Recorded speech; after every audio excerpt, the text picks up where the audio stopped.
പ്രിയപ്പെട്ട ശാലോം പ്രേക്ഷകരെ, നിത്യജീവന്റെ പാതയിലേക്ക് സ്വാഗതം. ചില വ്യക്തികളിൽ കർത്താവ് ചില കൃപകൾ വർഷിക്കപ്പെടുമ്പോൾ, ചില ചൈതന്യം വർഷിച്ച് അവരെ ചില ദൗത്യത്തിലേക്ക് ഏൽപ്പിക്കുമ്പോൾ അവരുടെ ജീവിത സാക്ഷ്യങ്ങൾ അനേകരെ ജ്വലിപ്പിക്കാറുണ്ട്. പ്രിയപ്പെട്ട കുറ്റിക്കലച്ചൻ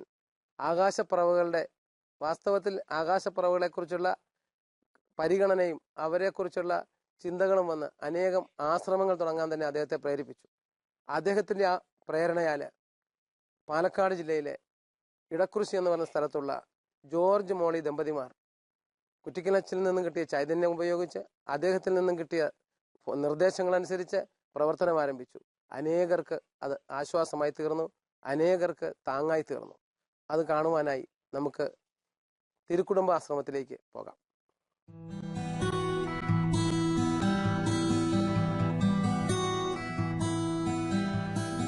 കേരളത്തിൽ വീശിയടിച്ച ആത്മാഭിഷേകത്തിന്റെ കൊടുങ്കാറ്റിൽ ധീരമായി ഉയർത്തെഴുന്നേറ്റ രണ്ട് വ്യക്തിത്വങ്ങളിലൂടെയാണ് ഇന്ന് നാം സഞ്ചരിക്കുന്നത്.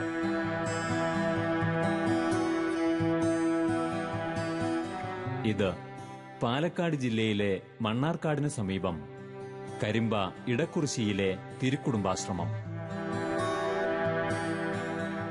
ഇവിടെയുള്ള ഈ കുഞ്ഞുങ്ങൾക്ക് പിതാവായും മാതാവായും ദൈവം നിയോഗിച്ച തുണ്ടത്തിൽ ജോർജ് ചേട്ടന്റെയും ഭാര്യ മോളിയുടെയും ജീവിതത്തിലൂടെയാണ് നാം ഇന്ന് കടന്നുപോകുന്നത്.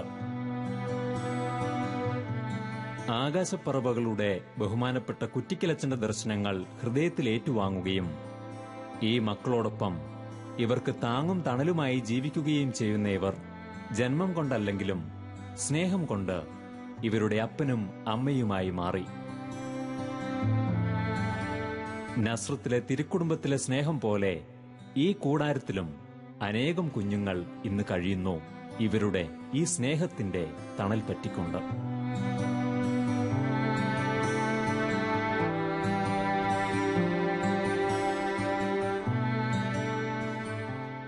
ഇതിനോടകം നിത്യജീവന്റെ പാതയിലൂടെ അനേകം വ്യക്തികളിൽ കർത്താവ് തന്റെ മഹത്വം പ്രകടിപ്പിച്ചു.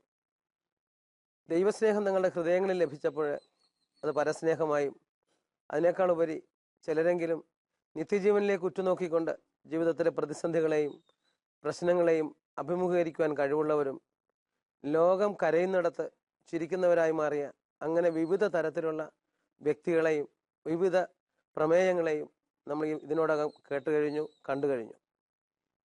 ജോർജ് ചേട്ടൻ, മോളി ചേച്ചി ദമ്പതികൾ, നിങ്ങളിലൂടെ കർത്താവ് ഈ 10-20 വർഷത്തിനുള്ളിൽ ചെയ്ത കാര്യങ്ങൾ ശാലോം പ്രേക്ഷകരുമായി പങ്കുവയ്ക്കുവാൻ നിങ്ങൾക്കുള്ള താല്പര്യവും അതിനുവേണ്ടി കർത്താവ് തന്ന ഈ അവസരവും നമുക്ക് മാക്സിമം വിനിയോഗിക്കാം. നിങ്ങൾക്ക് രണ്ടുപേർക്കും നിത്യജീവന്റെ പാതയിലേക്ക് സ്വാഗതം. എങ്ങനെയാണ് ഈ പ്രവർത്തനങ്ങൾ ആരംഭിക്കുവാനായിട്ട്, പ്രത്യേകിച്ച് ഭാര്യ ഭർത്താക്കന്മാരെന്ന നിലയിലും സകുടുംബം തന്നെ ഇതിൽ നിങ്ങൾ പങ്കാളികളാണല്ലോ, എപ്രകാരമാണ് ഇത് സ്റ്റാർട്ട് ചെയ്യാൻ ഇടയായെന്ന് പറയാമോ? ഈ ധ്യാനത്തിലൂടെയും പ്രാർത്ഥനയിലൂടെയും കിട്ടിയ ബോധ്യമാണ് ഈ ശുശ്രൂഷയിലേക്ക് കടന്നു വരാനായിട്ട് ആരംഭം. അപ്പം അത് കൂടുതൽ പ്രാർത്ഥിക്കുകയും ധ്യാനത്തിലൂടെയും കിട്ടിയ ബോധ്യം, പ്രാർത്ഥിച്ചുകൊണ്ടിരുന്നപ്പോൾ കിട്ടിയ ഒരു ബോധ്യം, നിന്റെ പ്രവൃത്തിയില്ലാത്ത പ്രാർത്ഥന നിർജ്ജീവമാണെന്നുള്ള ആ തിരുവചനത്തിലൂടെ കുറേ കാലം പ്രാർത്ഥിച്ചു. തുടർന്ന് ഈശോയുടെ അന്ത്യവിധി നാളിൽ നമ്മൾ ഈശോയ്ക്ക് ഒരു ഉത്തരം കൊടുക്കാനായിട്ട് ഉള്ളൊരു ബോധ്യം. ശ്രീ എഴുതിയ സുവിശേഷം 25-ാം അധ്യായത്തിൻ്റെ 35 മുതലുള്ള തിരുവചനങ്ങൾ, ആ തിരുവചനത്തിലൂടെ കിട്ടിയ ബോധ്യങ്ങളൊക്കെയാണ് എന്താണ് പ്രവർത്തിക്കേണ്ടതെന്നുള്ള ആ ചിന്ത കടന്നു വരികയും ഈശോയോട് നിരന്തരം പ്രാർത്ഥിച്ച് ഈശോയോട് ചേർന്ന് നിന്നുകൊണ്ട് പ്രാർത്ഥിച്ചപ്പം കിട്ടിയ ബോധ്യങ്ങളാണ് ഈ ശുശ്രൂഷയിലേക്ക് കടന്നു വരാനുള്ള ഒരു കാരണമുണ്ടായത്. സാധാരണ ഒരാൾക്ക് ഇങ്ങനെ തോന്നിയാൽ അതെങ്ങനെ ഈ മോളി ചേച്ചിയിലേക്ക് കൈമാറപ്പെട്ടു എന്ന് പറയാമോ? ഭൂമിയിൽ രണ്ടുപേർ യോജിച്ച് ചോദിക്കുന്ന ഏത് കാര്യവും എൻ്റെ സ്വർഗസ്നായ പിതാവ് നിറവേറ്റി തരും. ഞങ്ങൾ രണ്ടുപേരും ഏക മനസ്സോടെ, ആഗ്രഹത്തോടെ, താല്പര്യത്തോടെ പ്രാർത്ഥിക്കുകയും എന്ത് പ്രവർത്തിക്കണമെന്ന് ചിന്തിക്കുകയും അതിനുവേണ്ടിയും 2 വർഷത്തോളം പ്രാർത്ഥിച്ച് ഒരുങ്ങി കഴിഞ്ഞപ്പോൾ കർത്താവ് തന്നെയാണ് ഈ ശുശ്രൂഷയിലേക്ക് ഞങ്ങളെ കൈപിടിച്ച് നടത്തിയത്. ഈ ശുശ്രൂഷയുടെ ആരംഭ രംഗം ഒന്ന് വിശദീകരിക്കാമോ? പ്രാരംഭത്തിൽ എങ്ങനെയായിരുന്നു? പ്രാരംഭത്തിൽ ഞങ്ങളൊരു ധ്യാനത്തിലൂടെ എന്ത് ശുശ്രൂഷ ചെയ്യണമെന്ന് പ്രാർത്ഥിച്ചൊരുങ്ങുകയും അതിലൂടെ ആശുപത്രി വഴി, ജില്ലാ ആശുപത്രിയിലൂടെ ആരാരും ശ്രദ്ധിക്കപ്പെടാതെ നോക്കാനില്ലാത്ത മക്കളുടെ അടുത്തേക്ക് കടന്നു ചെന്ന് അവർക്ക് എന്തെല്ലാം ചെയ്തു കൊടുക്കാൻ ഞങ്ങളാൽ കഴിയുന്നത് സാധിക്കുമോ അത് ഞങ്ങൾ ചെയ്തുകൊണ്ടിരുന്നു. സമ്പത്താണെങ്കിലും ഒരാഴ്ചത്തെ ദശാംശം എടുത്തു വെച്ചുകൊണ്ട് ഞായറാഴ്ച ശുശ്രൂഷയ്ക്കായി കടന്നു ചെന്ന് വിശക്കുന്നവരുടെ മുന്നിൽ നമ്മൾ ദൈവവചനം മാത്രം പറഞ്ഞാൽ പോരാ, അവരുടെ വിശപ്പ് മാറ്റിയിട്ട് വേണം അവരോട് ദൈവവചനം എങ്കിൽ മാത്രമേ അവർക്കത് സ്വീകരിക്കാൻ പറ്റുള്ളൂ. അതുപോലെ മരുന്നില്ലാതെ, മരുന്ന് വാങ്ങാൻ സാഹചര്യമില്ലാതെയും ഒരു താങ്ങില്ലാതെ ഒന്ന് ബാത്റൂമിൽ പോകാനോ ഒന്നിനും സാധിക്കുകയില്ലാതെ കഷ്ടപ്പെടുന്നവരിലേക്ക് നമ്മൾ താങ്ങായി കടന്നു ചെല്ലാനും മരുന്ന് വാങ്ങേണ്ടി കൊടുത്ത് പൈസ ഉപയോഗിച്ചുകൊണ്ട് അവർക്ക് ആവശ്യങ്ങൾ നിറവേറ്റി കൊടുത്ത് ഈശോയുടെ സ്നേഹം നമ്മൾ കാണിച്ചു കൊടുത്ത് അത് കഴിഞ്ഞ് അവരൊക്കെ ഈശോയെക്കുറിച്ച് പറഞ്ഞപ്പോൾ അവർക്ക് കൂടുതൽ ചേട്ടനൊക്കെ പോരുമ്പോൾ ഞങ്ങളും കൂടെ വരട്ടെ എന്ന്, നിങ്ങളുടെ ഭവനത്തിലേക്ക് വരട്ടെ എന്ന് ചോദിക്കാനുമൊക്കെ അവർ തൽപരരായി. അങ്ങനെയാണ് തുടക്കം. ജില്ലാ ആശുപത്രിയിലൂടെയും എല്ലാവരും തിരസ്കരിക്കപ്പെട്ട ഭിക്ഷയച്ച് വരുന്ന മക്കളിലേക്കുമൊക്കെയാണ് ദൈവസ്നേഹത്തോടു കൂടി ആദ്യം സംസാരിക്കാനും പ്രവർത്തിക്കുവാനും സാധിച്ചത്. ഇവിടെ നിങ്ങളുടെ വീട് തന്നെയാണല്ലോ ഇതല്ലേ? ഈ വീട്ടിലേക്ക് ആദ്യത്തെ കുട്ടി വന്ന സംഭവം എങ്ങനെയാണെന്ന് പറയാമോ? ആദ്യം കടന്നു വന്ന മക്കള് വലിയ മക്കളായിരുന്നു. അത് നമ്മുടെ ഇടവകയിൽ ഒരു ധ്യാനം നടത്തി. ജോർജ് കുറ്റിക്കലച്ചൻ്റെ നേതൃത്വത്തിൽ ഒരു ധ്യാനം നടത്തി. ആ ധ്യാനത്തിൻ്റെ അവസാന ദിവസങ്ങളിൽ ഒരു തീർത്ഥാടനം ഒരു ശുശ്രൂഷയുണ്ട്, തീർത്ഥാടനം. ആ ധ്യാനത്തിന് വരുന്ന ആ സഹോദരങ്ങളെ ഗ്രൂപ്പ് തിരിച്ച് 4-5 ഗ്രൂപ്പായിട്ട് തിരിച്ച് ജില്ലാ ടൗണിലേക്ക് വിട്ട് ആ ടൗണിൽ നിന്ന് പല മേഖലയിൽ പല റെയിൽവേ സ്റ്റേഷൻ, ബസ് സ്റ്റാൻഡ് അതുപോലുള്ള പൊതുമേഖലകളിൽ ചെന്ന് ഈ സഹോദരങ്ങൾ ഭിക്ഷാടകരുടെ മക്കളുടെ ഇടയിലേക്ക് കടന്നു ചെന്ന് അവരുമായിട്ട് സംസാരിച്ച് അവരുമായിട്ട് അവരുടെ വിഷമതകൾ കണ്ടെത്തുക, അവരുടെ വിഷമതകൾ അവരിൽ നിന്ന് പങ്കുവെച്ച് അവരുടെ ജീവിത സാഹചര്യങ്ങളൊക്കെ മനസ്സിലാക്കി അവർക്ക് വേണ്ട കാര്യങ്ങൾ കൊണ്ട് ചെയ്യാൻ പറ്റുന്ന കാര്യങ്ങൾ ചെയ്ത് കൊടുത്തുകൊണ്ട് ഒരു ദിവസത്തെ പ്രോഗ്രാം അങ്ങനെയായിരുന്നു. അപ്പോൾ അതിലൂടെ നമ്മുടെ ആശ്രമത്തിലേക്ക് നമ്മുടെ ധ്യാന ടീമിലേക്ക് കടന്നു വരുവാനായിട്ട് തയ്യാറാകുന്നവരെ അവരെ സ്വീകരിക്കുകയും തെരുവേദിയിലുള്ളവർ വരാൻ താല്പര്യമുള്ളവരെ നമ്മൾ ധ്യാന കേന്ദ്രത്തിലേക്ക് കൂട്ടിക്കൊണ്ടുവരും. അപ്പം അങ്ങനെ 11 മക്കൾ പാലക്കാട് ടൗണിൽ നിന്ന് വന്നു, പല ഭാഗത്തു നിന്നായിട്ട്. അപ്പോൾ അവരെ താമസിപ്പിക്കാനായിട്ട് ചർച്ച നടത്തിയപ്പം അതിനുള്ള ഒരു ബോധ്യം ഞങ്ങൾക്ക് കിട്ടിയിരുന്നില്ല. ഇപ്പോൾ 2 ദിവസം ചർച്ച നടത്തിയിട്ട് ഒരു തീരുമാനത്തിലെത്താതെ വന്നപ്പം ധ്യാന ടീമുകാർ പറഞ്ഞു ഞങ്ങൾ ഈ മക്കളെ തെരുവിലേക്ക് വിടുകയില്ല, ഞങ്ങൾ ചെന്നായിപ്പാറ ഞങ്ങളുടെ ആശ്രമത്തിലേക്ക് കൊണ്ടുപോകും. അത് പാലക്കാട് ജില്ലക്കാർക്കായിരിക്കും അതിൻ്റെ നാണക്കേട്. അപ്പം ഞങ്ങൾ ഈ മക്കളെ കൊണ്ടുപോയെന്ന് നിങ്ങൾക്ക് നാണക്കേടാണ്, അതുകൊണ്ട് നിങ്ങൾ എന്തെങ്കിലും ഒരു തീരുമാനം എടുക്കണമെന്ന് പറഞ്ഞു. അപ്പം അങ്ങനെയൊക്കെ തീരുമാനം എടുക്കാതെ ഇരുന്ന സമയത്ത് പെട്ടെന്ന് ഈശോൻ്റെ മനസ്സിലേക്ക് ബോധ്യം തന്നു ഈ മക്കളെ സ്വീകരിച്ച് ഉള്ള സൗകര്യത്തിന് സ്വീകരിച്ച്. അപ്പോൾ അവരെ അത്രേ എനിക്ക് മനസ്സിലാക്കി തന്നുള്ളൂ. അപ്പോൾ ഞാൻ പെട്ടെന്ന് പറയുകയും ചെയ്തു, ഇങ്ങനെ ഒരു ചർച്ച നടന്നുകൊണ്ടിരുന്ന സമയത്ത് ഞാൻ എണീറ്റ് പറഞ്ഞു, ഒരു തീരുമാനത്തിൽ എത്താത്തതിൻ്റെ പേര് ഞാൻ എണീറ്റ് പറഞ്ഞു, ഈ മക്കളെ എൻ്റെ ഭവനത്തിലേക്ക് ഞാൻ കൊണ്ടുപോകാം, തൽക്കാലം അവിടെ താമസിക്കട്ടെ എന്ന് പറഞ്ഞു. അപ്പം ആ സമയത്ത് ഞാൻ മോളിയായിട്ട് ഷെയർ ചെയ്തിരുന്നില്ല. അപ്പം അന്ന് ഞങ്ങളുടെ ഇടവക വികാരി അച്ഛൻ സണ്ണി ഒക്കനച്ഛനായിരുന്നു. സണ്ണി അച്ഛന് മോളിയോട് വിളിച്ച് മാറ്റി നിർത്തി ചോദിച്ചു, ജോർജ് ഇങ്ങനെയാണ് പറയുന്നത്, ഈ മക്കളെ ജോർജിൻ്റെ വീട്ടിലേക്ക് കൊണ്ടുപോകുമെന്നാണ് പറയുന്നത്, മോളിയുടെ അഭിപ്രായം എന്താണെന്ന് ചോദിച്ചു. മോളി പറഞ്ഞു ജോർജേട്ടൻ പറയുന്നതനുസരിച്ച് ചെയ്യാൻ താല്പര്യമാണെന്ന് പറഞ്ഞു. അപ്പം അങ്ങനെ ധ്യാനത്തിലിരുന്ന് പലരും അത് നിരുത്സാഹപ്പെടുത്തി. ഒരു വീട്ടിലേക്ക് ഇത്രയും രോഗികളായ മക്കളെ കൊണ്ടുവന്ന് അത് പല ഏത് തരക്കാരെന്ന് പറഞ്ഞാൽ കുഷ്ഠം 2 പേര് കുഷ്ഠരോഗികളായിരുന്നു, പിന്നെ TB പേഷ്യൻ്റ് ആയിരുന്നു കൂടുതലും. അങ്ങനെയുള്ള മക്കളായിരുന്നു. അവസാന സ്റ്റേജിന് ഈ ലോകത്ത് ജീവിക്കുന്നതിൻ്റെ അവസാന സ്റ്റേജിലെത്തിയ മക്കളാണ്, പകർച്ചവ്യാധികളൊക്കെ ഉള്ള മക്കളാണ്. അപ്പം അങ്ങനെയുള്ളവരെ വീട്ടിലേക്ക് അന്ന് ഞങ്ങളുടെ മക്കൾ എത്ര മക്കളുണ്ട് ഞങ്ങൾക്ക് 2 മക്കളായിരുന്നു. 2 മക്കൾക്ക് 12, 9 വയസ്സ്. മോന് 12 വയസ്സും മോക്ക് 9 വയസ്സുമായിരുന്നു. ആ സമയത്ത് ഈ രോഗികളായ മക്കളെ കൊണ്ടുവന്ന് അവർക്കൂടെ പകർച്ചവ്യാധി ഉണ്ടാകുന്നുള്ള ഒരു ചിന്തയൊക്കെ പലർക്കും ഉണ്ടായിരുന്നു. ആ ഒരു ചിന്ത എൻ്റെ മനസ്സിലേക്ക് കടന്നു വന്നില്ല. അപ്പം അതിനു മുമ്പേ ഈ ശുശ്രൂഷ എങ്ങനെ ഈശോയോട് ചേർന്ന് നിന്നുകൊണ്ട് ശുശ്രൂഷ ചെയ്യണമെന്നുള്ള താല്പര്യം ഉണ്ടായിരുന്നു. അപ്പം അങ്ങനെ പ്രാർത്ഥിച്ചൊരുങ്ങി ഇതിന് ശേഷമാണ് ഈ ശുശ്രൂഷയിലേക്ക് കടന്നു വരാനായിട്ട് ഈശോ അനുവദിച്ചത്. അപ്പം അങ്ങനെ എന്ത് ഞങ്ങളുടെ ആത്മഗുരുവായ കുറ്റിക്കലച്ചൻ പറയും, തീക്കട്ടയിൽ ഉറുമ്പരിക്കുകയല്ലെന്ന്. അപ്പം ആ ഒരു ബോധ്യമൊക്കെ നമ്മുടെ മനസ്സിലുണ്ട്. എന്തെല്ലാം ഈ ലോകത്തിൽ എന്തെല്ലാം സഹനങ്ങൾ കടന്നു വന്നാലും അതിനെയൊക്കെ അതിജീവിക്കാൻ ഇന്ന് ആ ഒരു അവസ്ഥയില്ല, അന്നുണ്ടായിരുന്നു. എന്തെല്ലാത്തിനെ അതിജീവിക്കാനുള്ള ഒരു താല്പര്യം, ഒരു തൻ്റെടം ഉണ്ടായിരുന്നു, ഒരു പവർ ഉണ്ടായിരുന്നു. പല ഭാഗത്തുനിന്നും തിക്താനുഭവങ്ങളൊക്കെ ഉണ്ടായാലും അതിനെയെല്ലാം ഒരു നിമിഷം കൊണ്ട് തന്നെ ഇല്ലാതെ ആകുന്ന ഒരവസ്ഥ. മോളിച്ചേച്ചിയെ കുറിച്ച് ഞാൻ കേട്ടിരിക്കുന്നതേ വളരെയധികം കുട്ടികളുടെ അമ്മയെന്നാണ്. 2 പിള്ളേരെ ഉള്ളെന്ന് പറഞ്ഞെങ്കിലും മോളിച്ചേച്ചിയെ കുറിച്ച് ആൾക്കാർ, ഈ പാലക്കാട് പ്രദേശത്തുള്ള ആൾക്കാർ പറയുന്നത് വളരെയധികം കുട്ടികളുടെ അമ്മയെന്നാണ്. ആ ഒരു സ്റ്റേജിലേക്ക് ചേച്ചി ഉയരാനായിട്ട് ഇടയായ സംഭവങ്ങളൊന്ന് പറയാമോ? ഈ ഭൂമിയിൽ ഒരു ചെറിയവനിൽ ഒരുവൻ പോലും നഷ്ടപ്പെട്ടു പോകുവാൻ എൻ്റെ സ്വർഗസ്വനായ പിതാവ് ആഗ്രഹിക്കുന്നില്ല. അപ്പം മാതാപിതാക്കളുടെ അപ്പൻ്റെയും അമ്മയുടെയും സ്നേഹം ലഭിക്കാതെ, വാത്സല്യം ലഭിക്കാതെ കഷ്ടപ്പെടുന്ന, തെരുവോരങ്ങളിൽ അലയുന്ന മക്കൾക്ക് അപ്പനും അമ്മയുമായി തീരുവാനാണ് ഞങ്ങളെ വിളിക്കുള്ളിലെ ഒരു വിളിയായി ഞങ്ങൾ ആ വിളിയെ സ്വീകരിക്കുകയും അങ്ങനെയുള്ള മക്കൾക്കായി ഞങ്ങളുടെ മാതൃത്വവും പിതൃത്വവും മാറ്റിവെക്കുകയും ചെയ്തു. അങ്ങനെ ഇപ്പോൾ 35 മക്കളുണ്ട്. കുട്ടികളുണ്ടായിരുന്നു. പൊടിക്കുഞ്ഞുങ്ങളെ അബോർഷനൊക്കെ ചെയ്യാൻ പോകുന്ന മക്കളെ അതിൽ നിന്നെല്ലാം പിന്തിരിപ്പിച്ച് നമ്മൾ ഭവനത്തിൽ സ്വീകരിക്കുകയും അവരെ സ്വന്തം മക്കളായി ഹൃദയത്തിൽ സ്വീകരിച്ചിട്ടാണ് ഭവനത്തിൽ സ്വീകരിക്കുന്നത്. അതുകൊണ്ട് നമുക്ക് അവർക്ക് വേണ്ടി എന്ത് ശുശ്രൂഷ ചെയ്യാനും രാത്രി ഉറക്കളയ്ക്കാനോ ഒന്നും നമുക്കൊരു പ്രയാസമോ വിഷമോ ഒന്നും ഉണ്ടായിട്ടില്ല. എത്ര മക്കളെ കിട്ടിയാലും സ്വീകരിക്കാനുള്ള ഒരു നല്ല മനസ്സ് ഇന്നും കാത്തു സൂക്ഷിച്ചുകൊണ്ട് ആ മക്കൾക്ക് വേണ്ടി പ്രാർത്ഥിച്ചുകൊണ്ടാണ് മുന്നോട്ട് പോകുന്നത്. ദിവസവും രാവിലെ ഈ മക്കളെയെല്ലാം കൂട്ടിച്ചേർത്തുകൊണ്ട് ഇവർ ദേവാലയത്തിലേക്ക് പോകുന്നു.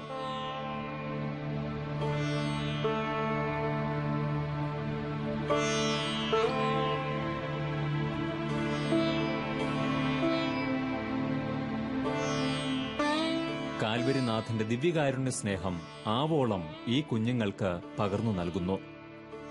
ചിട്ടയായ ജീവിത രീതിയും തികഞ്ഞ പ്രാർത്ഥനാന്തരീക്ഷവും വഴി ഈ കുഞ്ഞുങ്ങളെ സമൂഹത്തിന്റെ മുഖ്യധാരയിലേക്ക് ഇവർ കൈപിടിച്ചു നടത്തുന്നു. ഈ കുഞ്ഞുങ്ങളുടെ നോക്കുന്ന അവസരത്തിൽ ചേച്ചിയുടെ മനസ്സിൽ ദുഃഖം തളം കെട്ടി നിൽക്കുന്ന അല്ലെങ്കിൽ വേദനയുണ്ടാക്കിയ എന്തെങ്കിലും സംഭവങ്ങൾ ഉണ്ടായിട്ടുണ്ടോ? വേദനയുണ്ടാക്കിയ സംഭവങ്ങളുണ്ട്. ചില കുഞ്ഞുങ്ങൾക്കൊക്കെ അസുഖമായി, ചിലതല്ല, ഒരു 4-5 മക്കളേലും മിക്കവാറും ഹോസ്പിറ്റലിൽ തന്നെ ആയിരിക്കും ഞാൻ. അങ്ങനെ വന്നിരിക്കുന്ന അവസരത്തിൽ ഒരു പ്രാവശ്യം ഒരു കുഞ്ഞ്, അമല എന്നാണ് ആ കുഞ്ഞിൻ്റെ പേര്, കുഞ്ഞിന് നമുക്ക് 3-ാം ദിവസം കയ്യിൽ കിട്ടിയപ്പോൾ തൊട്ട് കുഞ്ഞ് കരച്ചിലാണ്. അടുത്തുള്ള ഹോസ്പിറ്റലിലൊക്കെ പോയി ചെക്കപ്പ് ചെയ്ത് അവർ രോഗമൊന്നും കണ്ടെത്തിയില്ല. ഒരാഴ്ച ICUയിലൊക്കെ കിടത്തി പിന്നെയും തിരിച്ചു കൊണ്ടുവന്നു. കുഞ്ഞ് കരച്ചിലിന് കുറവൊന്നുമില്ല. മരുന്ന് കൊടുക്കുമ്പോൾ ഒരു മയക്കം മാത്രമേ ഉള്ളൂ. പിന്നെ പാലക്കാട് വലിയ ഹോസ്പിറ്റലിൽ വലിയ ഡോക്ടറെ പോയി കാണുകയും ഡോക്ടറോട് കുഞ്ഞിൻ്റെ രോഗാവസ്ഥയെല്ലാം സ്കാൻ ചെയ്തൊക്കെ വളരെ പരിശോധിച്ചപ്പോഴാണ് കൊച്ചിന് തലച്ചോറിൽ പഴുപ്പാണെന്നറിയുന്നത്. അങ്ങനെ അവിടെ അഡ്മിറ്റ് ചെയ്യണമെന്ന് പറഞ്ഞ്, അപ്പോൾ ചേട്ടൻ എന്നെ അവിടെ കൊച്ചിനെ അങ്ങോട്ട് ആക്കി വെച്ച് ചേട്ടൻ ഇവിടെ കുഞ്ഞുങ്ങളുള്ളത് കൊണ്ട് തിരിച്ചു പോന്നു. ആ രാത്രിയിൽ കുഞ്ഞ് ഭയങ്കര കരച്ചിലാണ്. ട്രീറ്റ്മെൻ്റ് ഒന്നും അവിടെ തുടങ്ങിയിട്ടില്ല. ഇതെല്ലാം നാളെ പിറ്റത്തെ ദിവസം തുടങ്ങുമെന്നാണ് പറഞ്ഞ ഡോക്ടർ. രാത്രിയിൽ കുഞ്ഞ് ഭയങ്കര കരച്ചിൽ. എനിക്ക് ആ ഹോസ്പിറ്റലിൽ ഒരു പരിചയവും ഇല്ല. നമുക്ക് കിടക്കാനൊരു ബെഡ് പോലും കിട്ടിയില്ല. അവസാനം പിന്നെ ഈ കുഞ്ഞിനെയും കൊണ്ട് കരഞ്ഞിങ്ങനെ എടുത്തുകൊണ്ട് നടക്കുന്നതുകൊണ്ട് പുരുഷന്മാരുടെ വാർഡിൽ ഒരു ബെഡ് എനിക്ക് ഒഴിവാക്കി തന്നു. അതിൽ 18 ബെഡുണ്ട്, 17 പേരും പുരുഷന്മാരാണ്. എനിക്ക് അതൊന്നും പ്രശ്നമായിരുന്നില്ല. നമ്മുടെ ഈ കുഞ്ഞിൻ്റെ കരച്ചിലും രോഗവും മാറാൻ എന്ത് ത്യാഗം സഹിക്കാനും തയ്യാറായിട്ടാണ് നമ്മൾ കടന്നു ചെന്നത്. അപ്പം ഈ കുഞ്ഞ് രാത്രി മുഴുവൻ കിടന്ന് കരച്ചില്ല. അപ്പം ഒരു ഗ്ലാസ് പാല് മേടിച്ച് കോരി കൊടുക്കാനോ ഒന്നും എനിക്ക് പറ്റാത്ത, പുറത്തേക്ക് പോകാൻ ഒന്നാമത് എനിക്ക് അവിടെ പരിചയമില്ല, എൻ്റെ കൂടെ സഹായത്തിന് ആരുമില്ല. അപ്പം ഞാനെപ്പോഴും പരിശുദ്ധ അമ്മയോട് ഇങ്ങനെ പ്രാർത്ഥിക്കും, കുഞ്ഞിൻ്റെ കരച്ചിൽ അമ്മ പാല് കൊടുക്കണം, കുഞ്ഞിൻ്റെ കരച്ചിൽ ശാന്തമാക്കി തരണം. പിറ്റേ ദിവസം രാവിലെ ഡോക്ടർ വന്ന് പരിശോധന ബാക്കി ട്രീറ്റ്മെൻറ്റ് തുടങ്ങുകയുള്ളൂ. അങ്ങനെ കരയുമ്പം അടുത്ത് കിടക്കുന്ന സഹോദരങ്ങൾ പറഞ്ഞ്, ഈ സ്ത്രീക്ക് ആ കുഞ്ഞിനൊന്ന് ഇച്ചിരി മുലപ്പാൽ കൊടുക്കുകയാണെങ്കിൽ കുഞ്ഞിങ്ങനെ കരയുമോ? ഇവരെന്തുകൊണ്ടാണ് ഈ കുഞ്ഞിന് മുലപ്പാൽ കൊടുക്കാത്തത്? ഞങ്ങൾക്ക് ഉറങ്ങാൻ പറ്റുന്നില്ല, ഞങ്ങൾക്ക് അസ്വസ്ഥതയാണ് എന്നൊക്കെ പറഞ്ഞപ്പോൾ ഞാൻ അടുത്ത് കിടന്ന ബെഡിലെ 2-3 സഹോദരങ്ങൾ അവരെ നോക്കാനായിട്ട് നിൽപ്പുണ്ട്. അപ്പോൾ അവരോട് പറഞ്ഞ് എൻ്റെ കുഞ്ഞിനൊരു ഗ്ലാസ് പാലും മേടിച്ചുകൊണ്ട് തരണം. അപ്പോൾ അവർ പറഞ്ഞ്, നിങ്ങൾക്ക് നിങ്ങളുടെ മുലപ്പാൽ കൊടുത്താൽ എന്നാ, കുഞ്ഞിന് പാലും മേടിച്ചു കൊണ്ടുവന്ന് കൊടുക്കാൻ പറയുന്നത്? ഇപ്പോഴത്തെ അമ്മമാർക്കൊക്കെ സൗന്ദര്യം പോകുമെന്ന് കരുതി കുഞ്ഞിന് പാല് കൊടുക്കുകയില്ല. അപ്പം ആ കുഞ്ഞിനെ, ആ സ്ത്രീക്ക് ആ കുഞ്ഞിനെ ഇഷ്ടമില്ല. കുഞ്ഞിച്ചിരി കറുത്ത കുഞ്ഞല്ലേ, അതുകൊണ്ട് അവർക്ക് ആ കുഞ്ഞിനോട് ഒരു താല്പര്യവും ഇല്ല. അതാണ് മുലപ്പാൽ കൊടുക്കാതെ അത് ഈ കരച്ചിൽ കരയുന്നത്. വിശന്നിട്ടാന്ന് പറഞ്ഞു. ഞാൻ പറഞ്ഞ കുഞ്ഞിൻ്റെ രോഗം കൊണ്ടാണ് കുഞ്ഞ് കരയുന്നത്, പക്ഷേ വിശപ്പും ഉണ്ട്, എന്നെ പാല് കൊടുക്കാൻ നിങ്ങൾ എന്നെ ഒന്ന് സഹായിക്കണമെന്ന് പറഞ്ഞു. ഈ 17 ബെഡുകാരുടെ അടുത്ത് കൂടെ ചെന്ന് നമ്മൾ സഹായം ചോദിച്ചിട്ടും ഒരു സഹോദരങ്ങളും അവർക്ക് നമ്മളോട് ദേഷ്യമാണ് തോന്നിയത്. കാരണം ഞങ്ങൾ അന്ന് സന്ധ്യയായപ്പോഴാണ് ചെന്നിരിക്കുന്നത്, പരിചയമില്ല. പിന്നെ കുഞ്ഞിന് പാല് കൊടുക്കാത്ത ദേഷ്യം അവർക്ക് എന്നോട്. അപ്പം ഇവരാരും നമ്മളെ സഹായിച്ചില്ല. ഞങ്ങൾക്കൊന്ന് ഉറങ്ങണം, നിങ്ങൾ എന്തെങ്കിലും അതിനൊരു വഴി ചെയ്യ് എന്നൊക്കെ പറഞ്ഞു. അവസാനം ഞാൻ ഈ കുഞ്ഞിനെ എടുത്ത് വരാന്തയിൽ കൂടെ, പുറമൊക്കെ പൂട്ടിയിരിക്കുക, വരാന്തയിൽ കൂടെ തോളയിലിട്ടുകൊണ്ട് വരാന്തയിൽ കൂടെ കുഞ്ഞ് കരയുന്നുണ്ട്. കുഞ്ഞിന് ഇതിന് ട്രീറ്റ്മെൻറ്റ് കിട്ടാത്തത് കൊണ്ടാണ് കുഞ്ഞ് കരയുന്നത്, ഈ തലച്ചോറിലെ പഴുപ്പിന്.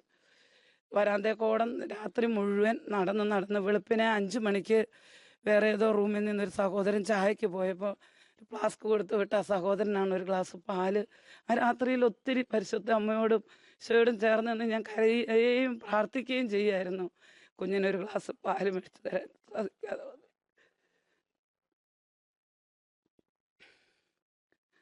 അതൊക്കെ കഴിഞ്ഞ് പിറ്റേ ദിവസം ബന്ധായി, ചേട്ടനോടൊന്ന് വരാനും പറ്റുന്നില്ല. അപ്പം കുഞ്ഞിന് പാല് ഞാൻ മേടിച്ചു കൊടുക്കുന്നുണ്ട്, നമുക്ക് ഭക്ഷണം കഴിക്കാനോ മറ്റ് കാര്യങ്ങൾക്കൊന്നും പറ്റില്ല.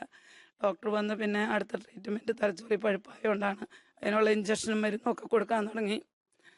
അങ്ങനെ അപ്പോൾ എനിക്ക് പുറത്ത് പോയി ഭക്ഷണം കഴിക്കാനോ ഒന്നും പറ്റിയല്ല. ഈ കുഞ്ഞെൻ്റെ തോളയിലാണ്, ബെഡിലേക്ക് കിടത്തി. അപ്പോൾ കുഞ്ഞ് കരയും. അപ്പം നമ്മൾ തോളയിൽ ഇങ്ങനെ ഇട്ട് കൊട്ടിക്കൊണ്ട് നടക്കുകയാണ്.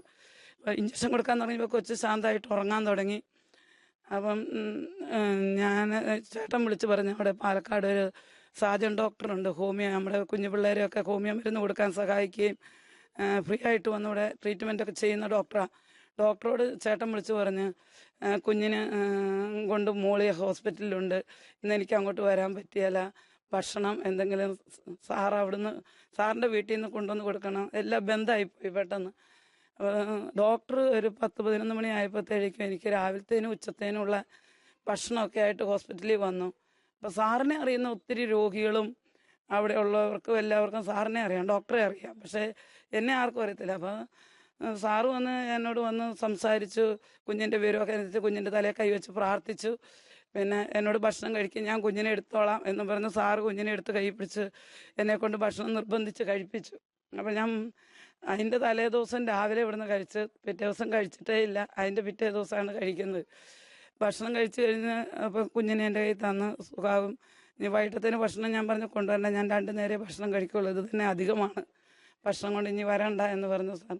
അപ്പോൾ സാറ് പോകാൻ തുടങ്ങിയപ്പം എല്ലാവരും സാറിൻ്റെ അടുത്തേക്ക് ഓടി ചെന്ന് ചോദിച്ചു, ഇത് ആരാ നിങ്ങളുടെ? ശ്രീ മിനിയാന്ന് കൊണ്ടുവന്നതായി കുഞ്ഞിനെ, ആരാ നിങ്ങളുടെയെന്ന് ചോദിച്ചു. അപ്പോൾ പറഞ്ഞു, അത് നിങ്ങളുടെ കരിമ്പയിലുള്ള ഒരു ആശ്രമത്തിലെ കുഞ്ഞാണ്, അവരെ നോക്കുന്ന അമ്മയാണത്. അപ്പോഴാണ് അവർക്ക് മനസ്സിലായത് ഇവർ സ്വന്തം കുഞ്ഞല്ല എന്നും, അതാണ് മുലപ്പാൽ കൊടുക്കാതെ ഇരുന്നത് എന്നും മനസ്സിലായി. അത് കഴിഞ്ഞപ്പോഴേക്കും എല്ലാവരും ഭയങ്കര അന്വേഷണവും ഭയങ്കര സ്നേഹപ്രകടനങ്ങളും. പിന്നെ നമ്മൾ ഒരു നേരം ഭക്ഷണം കഴിക്കാതെ ഇരിക്കുമ്പോൾ അവർ നിർബന്ധിച്ച് നമുക്ക് ഭക്ഷണം വാങ്ങിത്തരാനും. എന്നാലും നമ്മൾ ആ രാത്രിയിലെ ആ വേദന നിറഞ്ഞ കുഞ്ഞിൻ്റെ കരച്ചിലും ഇന്നും മനസ്സിലുണ്ട്. 10 വർഷത്തോളമായി കരിമ്പ ലിറ്റിൽ ഫ്ലവർ ദേവാലയത്തിലെ അമ്മമാരുടെ കൂട്ടായ്മയായ മാതൃസംഘത്തിലെ അമ്മമാർ ആഴ്ചയിലൊരിക്കൽ ഈ കുഞ്ഞുങ്ങളെ സന്ദർശിക്കുകയും ഇവരോടൊപ്പം സ്നേഹം പങ്കുവയ്ക്കുകയും ചെയ്യുന്നു. ഇവർക്കു വേണ്ടിയും ലോകമെങ്ങുമുള്ള കുഞ്ഞുങ്ങൾക്കു വേണ്ടിയും ഈ അമ്മമാർ ദൈവസന്നിധിയിൽ പ്രാർത്ഥിക്കുന്നു. ഈശോയുടെ അതിദാരുണമായ പീഡാസഹനങ്ങളെ പ്രതി പിതാവേ, ഞങ്ങളുടെ മേലും എല്ലാ കുഞ്ഞുങ്ങളുടെ മേലും കരുണയായിരിക്കണമേ. ഈശോയുടെ അതിദാരുണമായ പീഡാസഹനങ്ങളെ പ്രതി പിതാവേ, ഞങ്ങളുടെ മേലും എല്ലാ കുഞ്ഞുങ്ങളുടെ മേലും കരുണയായിരിക്കണമേ. ഈശോയുടെ അതിദാരുണമായ പീഡാസഹനങ്ങളെ പ്രതി പിതാവേ, ഞങ്ങളുടെ മേലും എല്ലാ കുഞ്ഞുങ്ങളുടെ മേലും കരുണയായിരിക്കണമേ. പ്രാർത്ഥനയ്ക്ക് ശേഷം ഈ മക്കളുടെ വസ്ത്രങ്ങളെല്ലാം ഇവർ കഴുകി നൽകിക്കൊണ്ട് ശുശ്രൂഷാ ജീവിതത്തിന്റെ പുതിയ ദർശനങ്ങൾ ഇവർ പകർന്നു നൽകുന്നു. അപ്പോൾ ഇവിടെ വന്ന കുട്ടികളിൽ നിങ്ങൾ വളർത്തി പരിപാലിച്ചു കൊണ്ടുവരുന്ന വല്ല കുട്ടികളും മരിച്ചു പോയിട്ടുണ്ടോ? ആ സംഭവം എങ്ങനെയാണ് നിങ്ങൾ ഫേസ് ചെയ്തതെന്ന് പറയാമോ? ഒരു കുഞ്ഞ് 7 വയസ്സ് വരെ വളർത്തി 2ാം ക്ലാസ്സിൽ പഠിക്കുമ്പോൾ കുഞ്ഞിന് ക്യാൻസർ ആയിരുന്നു, ബ്ലഡ് ക്യാൻസർ ആയിരുന്നു. കുഞ്ഞ് മരിച്ചു. അത് ഞങ്ങളെ ഒത്തിരി വേദന നിറഞ്ഞ ഒരു സംഭവമായിരുന്നു. പഠിക്കാനും പ്രാർത്ഥിക്കാനും എല്ലാം വളരെ മിടുക്കിയായ ഒരു കുഞ്ഞായിരുന്നു. വെറോനിക്ക എന്നായിരുന്നു പേര്. കുഞ്ഞ് മരിച്ചപ്പോൾ കൂടെയുള്ള സഹോദരങ്ങളായ ഭവനത്തിലുള്ള കുഞ്ഞുങ്ങളും മാതാപിതാക്കളായ ഞങ്ങളും ഒത്തിരി വേദനിക്കുകയും ഈശോയ്ക്ക് ഏറ്റവും ഇഷ്ടപ്പെട്ട പൂവാണ് ഈശോ ആഗ്രഹിക്കുന്നത്, ഈശോ അതാണ് ചോദിക്കുന്നത് എന്ന് മനസ്സിലാക്കി ആ മരണത്തെ നമ്മൾ അഭിമുഖീകരിക്കാനായിട്ട് പരിശ്രമിച്ച് ഇന്നും ആ ദിവസങ്ങളും ആ സാഹചര്യങ്ങളും ഒക്കെ കുഞ്ഞിൻ്റെ മരണവും ഒക്കെ ഒത്തിരി വേദനയാണ്. പാലന ഹോസ്പിറ്റലിൽ വെച്ചാണ് കുഞ്ഞ് മരിക്കുന്നത്. ഒത്തിരി സ്നേഹിക്കുക, എനിക്കൊരു ടീച്ചറാകണം, പഠിച്ച് ഒരു ടീച്ചറാകണം എന്നുള്ള ആഗ്രഹം പറയുകയും നന്നായി ഇവിടെയുള്ള എല്ലാ മക്കളെക്കാൾ ഏറ്റവും നന്നായി പഠിക്കുകയും ചെയ്തിരുന്ന കുഞ്ഞാണ്.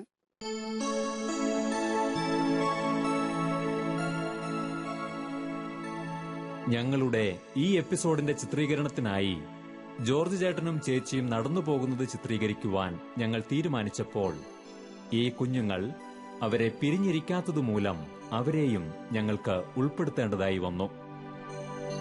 ഇവരുടെ സ്നേഹത്തിന്റെ ആർദ്രത എത്രയോ വലുതാണെന്ന് ഞങ്ങൾ ഇതിലൂടെ ദർശിച്ചു. അപ്പൊ ജോർജ് ചേട്ടാ, നമ്മുടെ പിള്ളേർ രണ്ടുപേരും നിങ്ങളോടൊത്ത് ചേർന്ന് എങ്ങനെ എത്തിയവരിപ്പോൾ, എവിടെ വരെ എത്തിയവരിപ്പോൾ? ഞങ്ങൾ ധ്യാനത്തിന് പോകുമ്പം റോണിമോനെയും ഹണിമോളെയും ക്രിസ്ത്യൻ ധ്യാനത്തിന് കൊണ്ടായിരുത്തും. ദിവ്യനി പോകുമ്പോഴാണേലും അസസ്യ ഭരണജ്ഞാനത്ത് പോകുമ്പോഴാണേലും ഞങ്ങൾ അവരെ ക്രിസ്ത്യൻ ധ്യാനത്തിന് ഇരുത്തിയിട്ട് പോയിക്കൊണ്ടിരുന്നത്. അപ്പം അങ്ങനെ ഞങ്ങൾ ആത്മീയമായിട്ട് വളരുന്നതിനോടൊപ്പം അവരെയും ആത്മീയമായിട്ട് വളർത്തിക്കൊണ്ടിരുന്നു. അപ്പം ആ മക്കൾ ഇപ്പം ഇവിടെ ശുശ്രൂഷയ്ക്ക് ഉണ്ടായിരുന്ന കുഞ്ഞുമക്കളായിരുന്ന ആ സമയത്ത് ഹണിമോളാണ് ഈ മക്കൾക്ക് പാല് കൊടുക്കുകയും ഞങ്ങളെ ഒത്തിരി ശുശ്രൂഷയിൽ ഒത്തിരി സഹായിച്ച മക്കളാണ് ഇവർ രണ്ടുപേരും. അവര് മോന് അച്ഛനായി MCO സഭയിലെ ആകാശപ്രകട ശുശ്രൂഷ തന്നെയാണ് മോന്. മോളും ഈ ശുശ്രൂഷയിലൂടെ തന്നെ ആരാധന മഠത്തിലെ SABS മഠത്തിലെ സിസ്റ്ററായി ശുശ്രൂഷ ചെയ്യുന്നു. അവിടെയും ഇതുപോലുള്ള മേഖലയിലൊക്കെ ശുശ്രൂഷ ചെയ്യുന്നത്. ഇപ്പൊ എവിടെയാണ് മോള്? ഇപ്പം മോള് ബാംഗ്ലൂര് തുടർന്ന് പഠിക്കുകയാണ്, നഴ്സിംഗ് പഠിക്കുന്നു. വാസ്തവത്തിൽ മക്കൾ രണ്ടുപേരും പൂർണ്ണമായിട്ടും കർത്താവിന്റെ ശുശ്രൂഷയിലായി. ഒപ്പം മാതാപിതാക്കൾക്കുള്ള ഈ കാരുണ്യ പ്രവർത്തികൾ അവരിലൂടെയും നടന്നുകൊണ്ടിരിക്കുന്നു. തീർച്ചയായും നിങ്ങളുമായിട്ടുള്ള ഈ സംഭാഷണം ഷാലോം പ്രേക്ഷകർക്ക് ഏറെ ആത്മീയ പ്രചോദനവും അതോടൊപ്പം തന്നെ സ്വന്തം മക്കളെപ്പോലെ എങ്ങനെ മറ്റുള്ള കുട്ടികളെ ഹൃദയത്തിൽ സ്വീകരിച്ചിട്ട് പിന്നീട് വളർത്തിയെടുക്കാമെന്നുള്ളത് ഒരു സന്ദേശം ലഭിക്കാനിടയായിട്ടുണ്ട്. നിങ്ങളുടെ വാക്കുകൾക്കും സഹകരണത്തിനും ഏറെ നന്ദി. ശുശ്രൂഷ ജീവിതത്തിനായി സമർപ്പിക്കുന്ന ഏതൊരു വ്യക്തിയെയും ദൈവം തന്റെ അപരിമേയമായ ശക്തിയാൽ ധൈര്യപ്പെടുത്തുന്നു എന്ന് നാം ഇവിടെ ദർശിക്കുന്നു. പാലക്കാടിന്റെ ഈ ഗ്രാമത്തിനുള്ളിൽ നിന്നും സ്നേഹത്തിന്റെ സുഗന്ധം ലോകത്തിൽ പരക്കുന്നത് നാം കാണുന്നു. അപ്പൻ, അമ്മ എന്ന വാക്കിനും അപ്പുറം സ്നേഹം എന്ന വാക്കുണ്ടെന്നും എത്രത്തോളം നീ എന്നെ സ്നേഹിക്കുന്നു എന്ന ചോദ്യത്തിന് ഇത്രത്തോളം എന്ന് കാണിക്കുന്ന ക്രിസ്തുവിന്റെ മുഖത്തേക്ക് നോക്കിയ ഈ ക്രിസ്തു ശിഷ്യർ നമുക്ക് മുൻപിലൂടെ സഞ്ചരിക്കുന്നു. ഇവിടെ നാം തിരിച്ചറിയുന്നു, സുവിശേഷം എന്നത് അക്ഷരങ്ങൾ നിറഞ്ഞ വെറുമൊരു പുസ്തകമല്ല എന്നും ഹൃദയത്തിൽ പൊതിയുന്ന സ്നേഹത്തിന്റെ അനുഭവമാണെന്നും. സുവിശേഷത്തിന്റെ പൊള്ളുന്ന വയലേലകളിൽ പതറാതെ മുന്നേറുന്ന ധീരരായ പ്രേക്ഷിതർക്ക് പ്രണാമം. ശിഷ്യനായ യേശു വിളിക്കുന്നു, സാക്ഷിയായി നിന്നെ വിളിക്കുന്നു. കലപ്പയിൽ കൈവച്ചു പിന്തിരിഞ്ഞിടാതെ യേശുവിൻ സാക്ഷിയായി നീ നീങ്ങണം.